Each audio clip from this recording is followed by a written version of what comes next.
Good evening, my fellow Americans.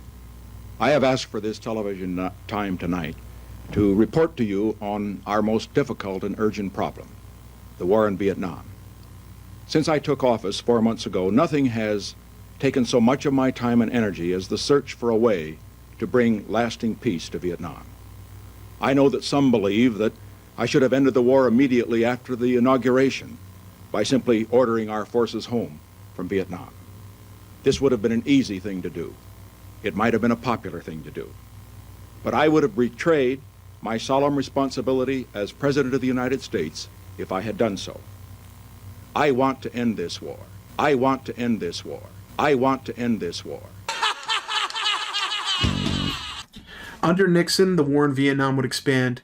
Nixon would also secretly create a covert war in Cambodia without the public or Congress's knowledge. He would militarize Cambodians as well as drop bombs on regions of Cambodia without the public or Congress's knowledge.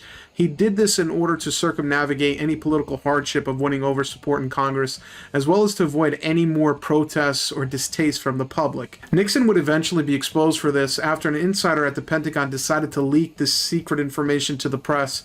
This leak of information eventually became known as the Pentagon Papers. In Boston, Dr. Daniel Ellsberg, the man named as the source of the Pentagon copy that appeared in the New York Times, turned himself in today to federal authorities. David Culhane reports.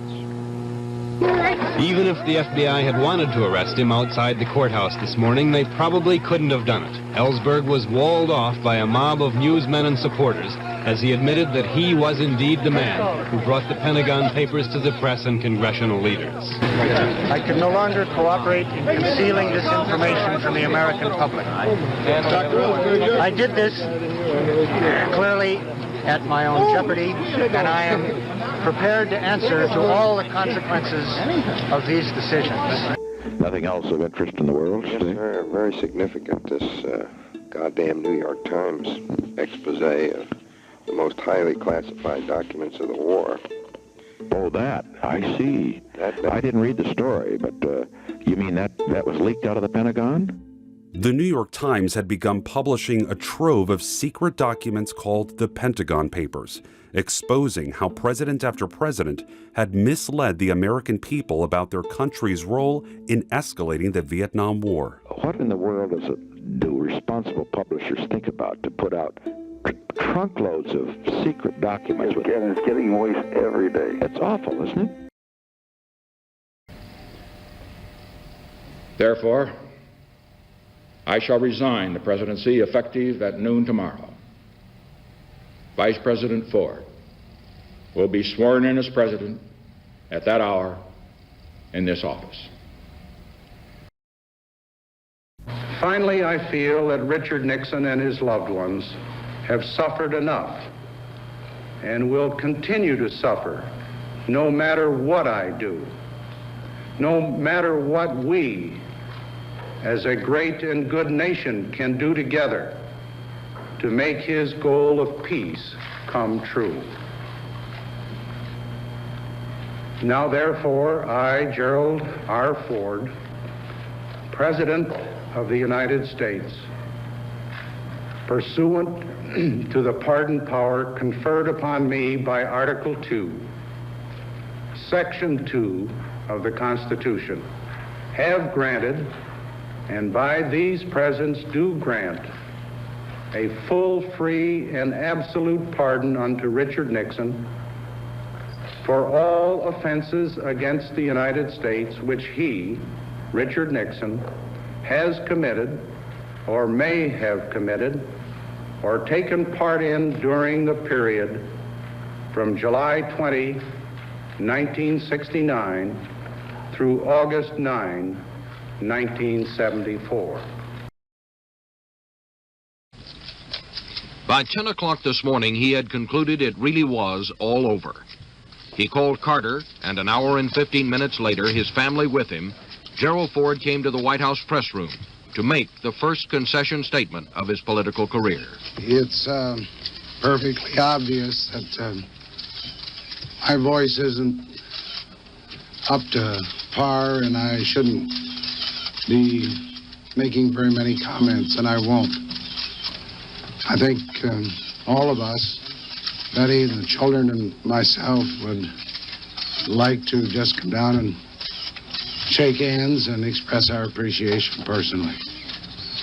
Let me call on the real spokesman for the family, Betty.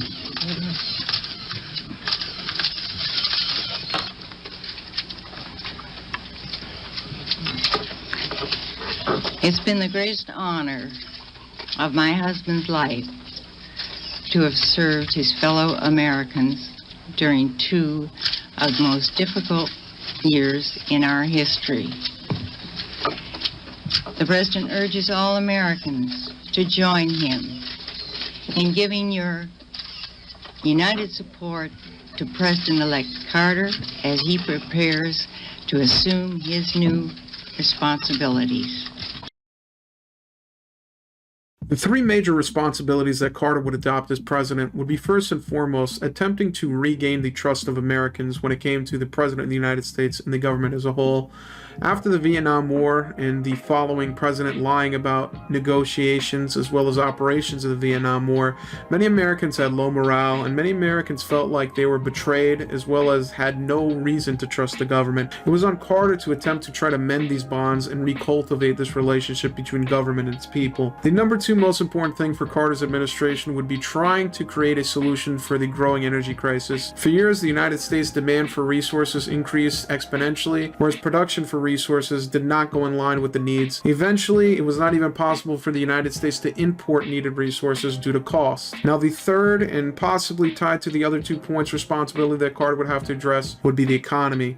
Unemployment had grown rapidly, inflation had grown rapidly, and it seemed like the energy crisis was tied in with all these things, along with a lower GDP, and because of stagflation and the energy crisis, a very weak economy. It would be on Carter to create job opportunities as well as financial policies to try to cultivate an immediate stop to the bleeding and try to build back better with solutions that were long-lasting as well as could be implemented within his term. As we'll go on, you'll see that these 3 points are motifs of Carter's presidency. Not only would these be important points coming into office, but during his presidency they would only grow in nature. Eventually they would become so large and Carter's actions would seem so minuscule that the American people would not come out to support him the way they did during his first election. Carter would actually only serve 1 term and eventually be upended by Ronald Reagan in the next presidential election. From Carter's administration to Reagan's to Bush and onward, Carter's time in America would be seen as a mending period for Americans, but not many thanks would be given to Carter. Many people, to this day, have looked at Carter as an example of a failed administration, someone who was not able to execute on their promises, and it seems like many Americans during the time period of Carter's administration had a distaste and dislike for Carter that seemed to be a combination of hate for Nixon as well as Ford mixed in together, and it seems like Carter was someone who was too proud or perhaps too patriotic to simply resign or have his wife speak for him. He was there to take the brunt of the force and the full force of this hatred. And I'd like to simply examine the actions of Carter, his presidency, and the hardships that followed, and create a picture of the circumstances that were thrown at Carter during his presidency, as well as the hatred and dislike that he experienced during that time.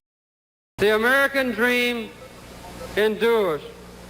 We must once again have full faith in our country and in one another. I believe America can be better. We can be even stronger than before. Let our recent mistakes bring a resurgent commitment to the basic principles of our nation. For we know that if we despise our own government, we have no future.